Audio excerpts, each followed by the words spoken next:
Assalamualaikum warahmatullahi wabarakatuh. Selamat pagi Dr. Yanuar dan Pak Yosua. Perkenalkan, saya Muhammad Kolbin Salim dengan NIM 220 101 201 401 dari kelas C, dan teman saya Saya Sarah Mikiel Balkis dengan NIM 220101 2011 0058 dari kelas A. Baik, kami di sini akan mempresentasikan mengenai gangguan memori. Baik, gangguan memori itu apa sih?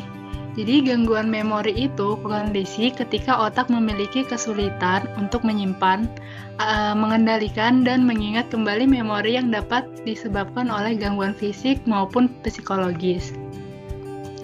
Lalu penyebabnya apa aja sih buat gangguan memori itu? Ya, yang pertama ada demensia, yaitu umumnya pada usia tua. Terus yang kedua Alzheimer, yang ketiga kurang tidur, yang keempat anemia berat, yang kelima efek samping obat, lalu yang keenam kekurangan vitamin B1 dan B12, dan yang terakhir yaitu yang ketujuh faktor psikologis atau misalnya kecemasan, stres, dan depresi. Lalu untuk gejalanya apa aja?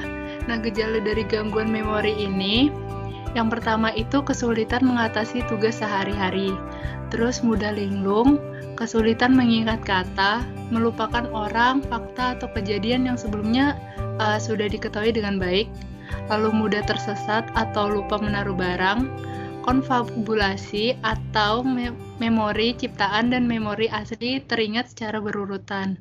Lalu yang ketujuh mengalami gangguan neurologis, tremor atau seperti gerakan tidak terkoordinasi, dan yang terakhir yaitu semakin kesulitan dalam mengikuti petunjuk. Dan selanjutnya faktor-faktor dari gangguan memori. Faktor-faktor dari gangguan memori ini yang pertama itu usia, kedua genetik, kemudian nutrisi, hormon, stimulasi, infeksi, trauma pada kepala, dan kondisi psikologis. Baik, untuk selanjutnya mengenai penanganan dari gangguan memori sendiri, di sini penanganannya itu tidak menggunakan obat, melainkan menggunakan selain obat, yaitu menggunakan terapi. Yang pertama, ada terapi stimulasi kognitif. Terapi ini untuk merangsang daya ingat, kemampuan memecahkan masalah, serta kemampuan berbahasa dari penderita gangguan memori tersebut. Kemudian yang kedua ada terapi okupasi.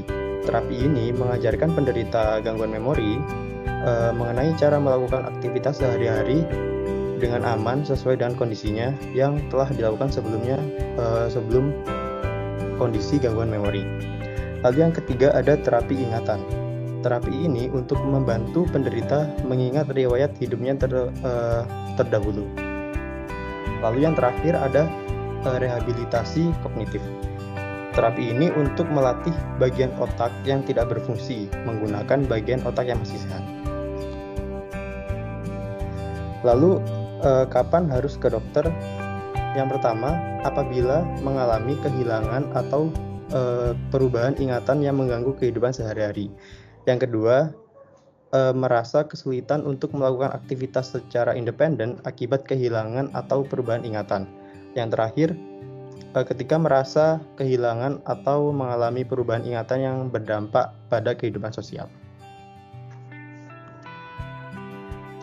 Nah, agar terhindar dari gangguan memori itu sendiri, dapat dilakukan hal-hal berikut sedari dini. Yang pertama, dapat melatih otak kita, seperti dapat bermain puzzle atau permainan yang menggunakan otak.